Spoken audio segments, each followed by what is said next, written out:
కిషన్ రెడ్డి మాట్లాడుతున్నారు. ఇప్పుడు లైవ్ చూద్దాం. స్వయంగా ఆయన అన్ని రాజకీయ పార్టీలకు ఉత్తరాలు రాస్తా ఉన్నారు. ఇంతకుముందే ఆల్ పార్టీ మీటింగ్ కూడా జరిగింది.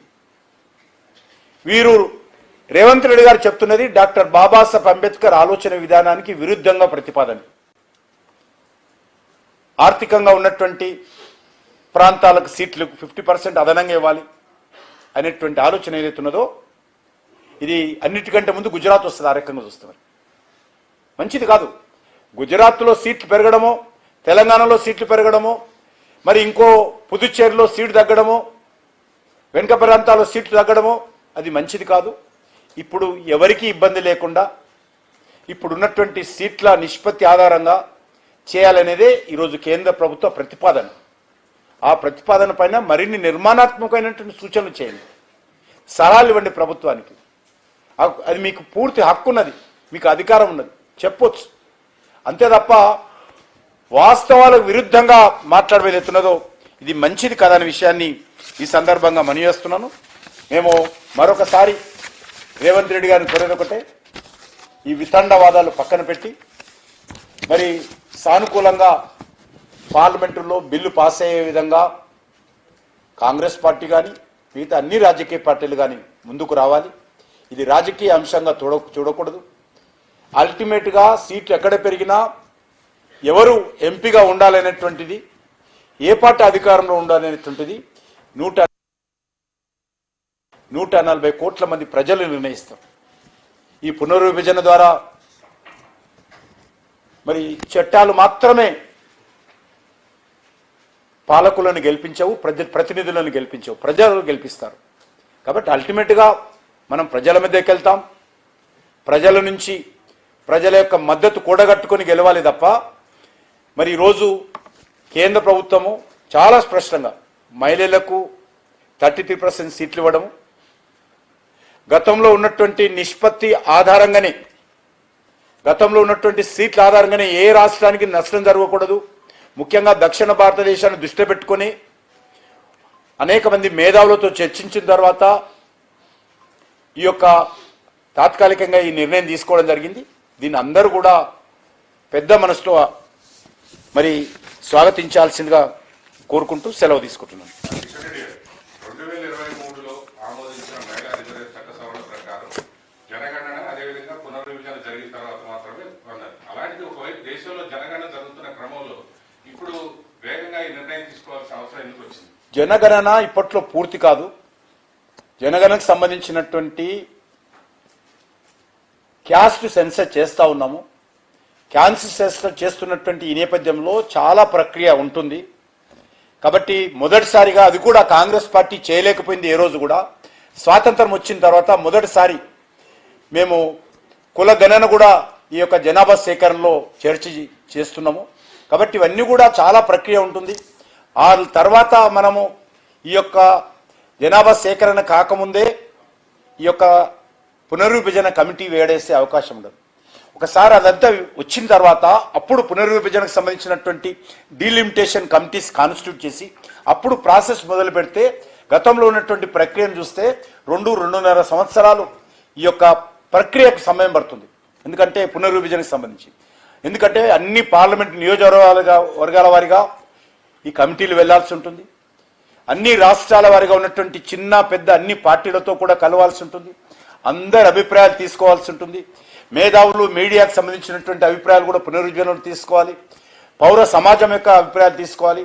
దీనికి కొన్ని వేల మంది, అన్ని రాష్ట్రాల్లో కలిపి వేల మంది ప్రతినిధులు ఆయా జిల్లాల వరకు పర్యటించాలి. చాలా పెద్ద ప్రక్రియ ఇది. చట్టం ప్రకారము చాలా గతంలో ఉన్నటువంటి మరి ఆనవాయితీ ప్రకారము చాలా పెద్ద ప్రక్రియ ఉంటుంది. దానికి 2-2.5 సంవత్సరాలు పడుతుంది. ఎందుకంటే మనం ఇప్పుడు కులగణన ప్రారంభించబోతా ఉన్నాం. జనగణన కులగణన ప్రారంభించబోతున్నాం. అదంతా పూర్తి అయిపోయి ఫైనల్ రిపోర్ట్ వచ్చిన తర్వాత అప్పుడు ఈ యొక్క కమిటీ కాన్స్టిట్యూట్ చేస్తే, పునర్విభజన కమిటీ కాన్స్టిట్యూట్ చేస్తే మరి సమయం పడుతుంది. వచ్చే 2029లో ఎట్టి పరిస్థితుల్లో మహిళా రిజర్వేషన్ జరగాలనేటువంటిదే నిర్ణయము. కాబట్టి దయచేసి పరిస్థితిని అర్థం చేసుకొని అందరూ సహకరించాల్సిందిగా నేను మీ ద్వారా అందరినీ కోరుతా ఉన్నాను. రిజర్వేషన్ అన్ని చేస్తున్నారు కదా, రేపు 2026 జనాభా లెక్కలేంటి, 2029 వరకు వచ్చేస్తే ఎలక్షన్ ముందు వరకు ఆ జనాభా లెక్కల ఆధారంగా రిజర్వేషన్లలో మార్పు చేర్పులు ఉంటాయి. ఈ 2029 ఉండవు ఉండవు. ఎందుకంటే ఇది మళ్ళీ ప్రజల దగ్గరికి వెళ్ళాలి కదా. ప్రజల దగ్గరికి వెళ్ళి సరిహద్దులు నిర్ణయించాల్సి వస్తుంది. సరిహద్దులు నిర్ణయిస్తాం. ఇప్పుడు అసెంబ్లీల వారిగా ఉండాలి. ఎందుకంటే అసెంబ్లీలు పార్లమెంటులు విడిగా చేయడానికి లేదు. ఈరోజు మన తెలంగాణలో చూసినట్లయితే, ఆంధ్రప్రదేశ్లో చూసినట్లయితే ఒక్కొక్క పార్లమెంటులో అప్పుడు కూడా 7 అసెంబ్లీలు ఉంటాయి.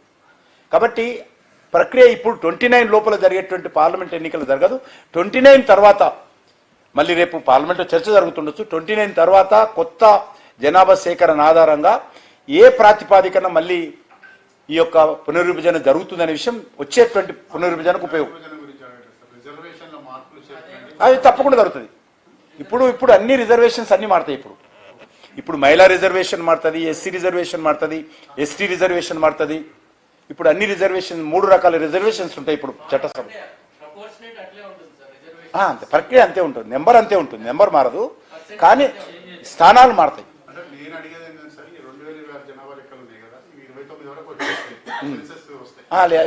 ప్రతిపాదన అంతకు ముందే ఇదంతా ప్రక్రియ పూర్తయిపోతుంది. కమిషన్ చేసినాకనే వస్తుంది. ఇప్పుడు డీలిమిటేషన్ కమిటీ ఏదైతే మనం ఇప్పుడు చేసుకుంటామో వాళ్ళు నిర్ణయిస్తారు స్థానాలు ఎక్కడ, ఎస్సీ ఎస్టీ ఎక్కడ, అదేవిధంగా మహిళ ఎక్కడ. దానికి సంబంధించినటువంటి పార్లమెంట్లో చేసేటువంటి నియమ నిబంధనలు, రేపు ప్రభుత్వం తరఫున వచ్చేటువంటి గైడ్ లైన్స్ ఆధారంగా పునర్విభజన జరుగుతుంది. రేపు 2029లో లోపలన కానీ తర్వాత కానీ. ఎందుకంటే మనకు మేజర్ ఛాలెంజ్ ఈ యొక్క బీసీ. కొన్ని రాష్ట్రాల్లో బీసీ ఉన్నది, కొన్ని రాష్ట్రాల్లో బీసీ లేదు. ఇవన్నీ కలిపి బీసీ జనాభా క్యాస్ట్ పాపులేషన్ ప్రకటించడం మన ముందున్నటువంటి పెద్ద ఛాలెంజ్. అది నాన్ పొలిటికల్గా అందరూ ఆలోచన చేసి ఈ సమస్య పరిష్కారం కనుగొనాలి. కాబట్టి అదొక ఛాలెంజ్. ఇవన్నీ చేసి మనము పాపులేషన్కి సంబంధించినటువంటి ఫైనల్ డిక్లరేషన్ అయిన తర్వాత మళ్ళీ కమిటీ కాన్స్టిట్యూట్ చేసిన తర్వాత మళ్ళీ పునర్విభజన కమిటీ కాన్స్టిట్యూట్ చేసి ఆ తర్వాత జరిగేటువంటి ప్రక్రియలో మీ నిర్ణయం వస్తాయి. ఇప్పుడు కులగణన ఇప్పుడు కూడా లేటే, టైం 3 years 2.5 years పడుతుంది పునర్విభజన కమిటీ కాన్స్టిట్యూట్. ఈ పార్లమెంట్లో అయిపోయిన తర్వాత వెంటనే కమిటీ కూడా కాన్స్టిట్యూట్ చేయాలి.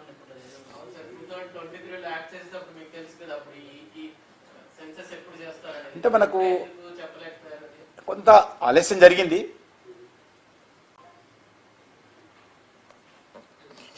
Thank you.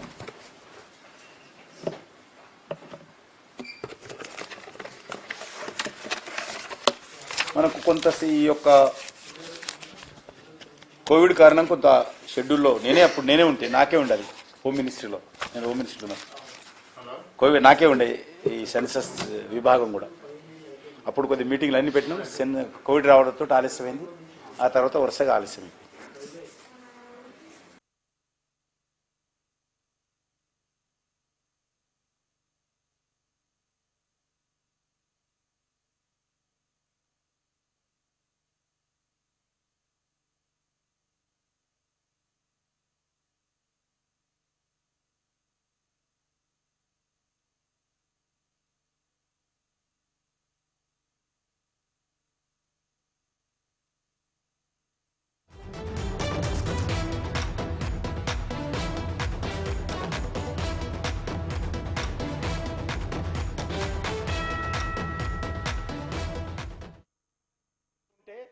అపాయింట్మెంట్ ఇవ్వకపోతే ఒట్టి చేతులతో వెళ్ళాడు ఆయన.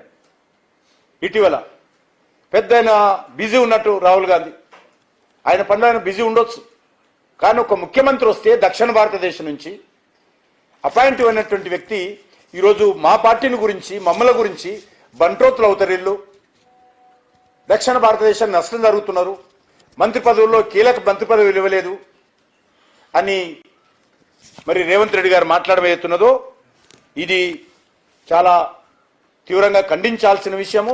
అవగాహన లేకపోతే తెలుసుకొని మాట్లాడండి.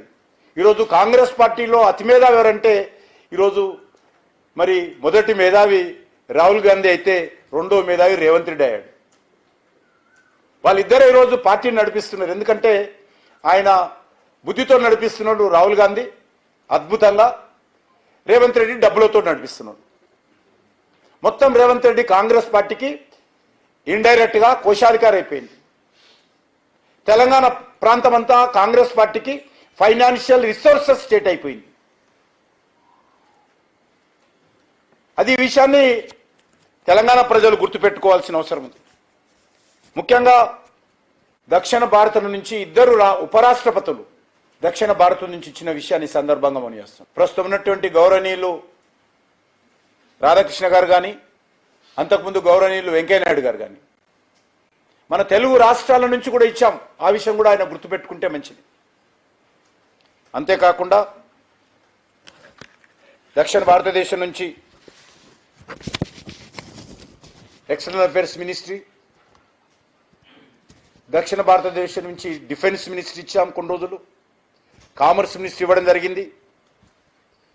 అదేవిధంగా ఇప్పుడు ఫైనాన్స్ మినిస్టర్ ఉన్నారు. ఇప్పుడు గతంలో వెంకయ్యనాయుడు గారు రూరల్ డెవలప్మెంట్ మినిస్టర్గా ఉన్నారు, పార్లమెంట్ అఫైర్స్ మినిస్టర్గా ఉన్నారు, అర్బన్ డెవలప్మెంట్ అఫైర్స్ మినిస్టర్గా ఉన్నారు. ఇప్పుడు civil aviation minister Rammohan Naidu garu ఉన్నారు, food and supply minister Pralhad Joshi garu ఉన్నారు. వాదం ఆయన తీసుకొచ్చేటువంటి ప్రయత్నం చేస్తూ ఉన్నారు. అంతేకాకుండా భారతీయ జనతా పార్టీ పైన, నా పైన కూడా మాట్లాడారు. కిషన్ రెడ్డికి భవిష్యత్తులో బంట్రోత్ పని ఉంటుంది, బండి సంజయ్కి భవిష్యత్తులో బంట్రోత్ పని ఉంటుంది. నుంచి ఇద్దరు ఉపరాష్ట్రపతులు దక్షిణ భారతం నుంచి ఇచ్చిన విషయాన్ని సందర్భంగా మనం చేస్తాం. ప్రస్తుతం ఉన్నటువంటి గౌరవనీయులు రాధాకృష్ణ గారు కానీ, అంతకుముందు గౌరవనీయులు వెంకయ్యనాయుడు గారు కానీ మన తెలుగు రాష్ట్రాల నుంచి కూడా ఇచ్చాం.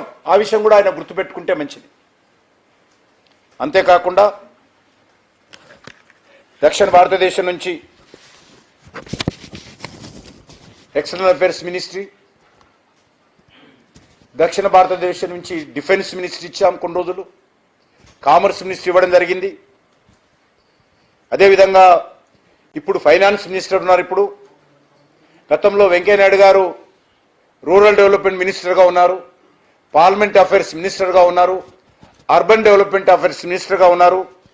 ఇప్పుడు civil aviation minister Rammohan Naidu garu ఉన్నారు, food and supply minister Pralhad Joshi garu ఉన్నారు, షిప్పింగ్ మినిస్టర్ కొన్ని రోజులు సదానంద గౌడ్ గారు ఉన్నారు, అర్బన్ డెవలప్మెంట్ మినిస్టర్గా దత్తాత్రేయ గారు పనిచేశారు ఇండిపెండెంట్ ఛార్జిగా. పార్లమెంట్ అఫైర్స్ మినిస్టర్గా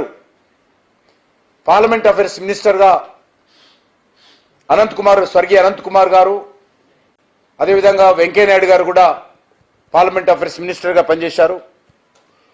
కల్చర్ మినిస్టర్గా, టూరిజం మినిస్టర్గా, గతంలో కోల్ మినిస్టర్గా, మైనింగ్ మినిస్టర్గా ప్రహ్లాద్ జోషి గారు, ఇప్పుడు నేను కూడా ఉన్నాము. కెమికల్ అండ్ ఫెర్టిలైజర్ మినిస్టర్ కూడా అనంత్ కుమార్ గారు ఉన్నారు. ఏదో నేను ఒక్కడినే మేధావిని, నాకే మేధావి ఆలోచన వస్తుంది అని అద్దాల మెడలో కూర్చొని ఎదుటి వాళ్ళ మీద రాళ్లు రుద్దేటువంటి ప్రయత్నము రేవంత్ రెడ్డి గారు చేయకూడదని మనం చేస్తా ఉన్నాను. అంతేకాకుండా